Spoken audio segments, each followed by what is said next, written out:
Being justified and judged isn't the same as being saved, I thought. We only get to heaven by Jesus, but aren't we still judged by how we live as Christians?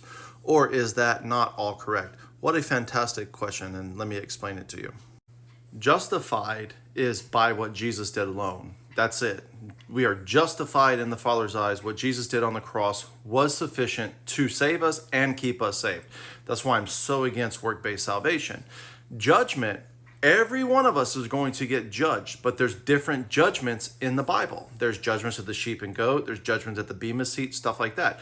Christians will not be judged by their life of sins or not sins. Jesus paid that price. Christians will go to the bema seat of Christ. At this, we get rewards for following the Holy Spirit. So if the Holy Spirit tells us to go do X and we go do X, we get a reward. We earn rewards that way. If the Holy Spirit is convicting us to do something and we don't do that, then we lose that reward. That is what we're going to get. Everyone's going to get judged. It depends on which judgment you're going to go to. But justification is by what Jesus did alone. That saves you. If you believe in Jesus Christ and you sin, you don't have to worry about going to hell because Jesus paid that price. Tetelestai, paid in full.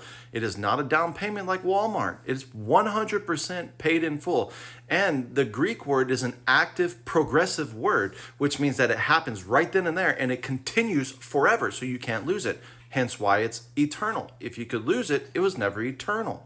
And when I say this, people's mind automatically goes to, oh, you're condoning sin. No, I'm not. At all whatsoever, not condoning sin. I'm talking about how one gets saved is through Jesus Christ alone. Sanctification is a process daily. Now someone's saved, now let's teach them how to be a saved person. Act like a saved person.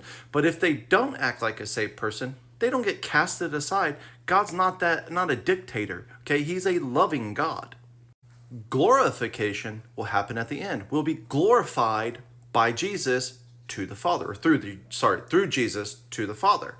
And that is glorification. So Christians will have justification, means that we are saved, sanctification, which means we're being saved, glorification, which means that we are saved.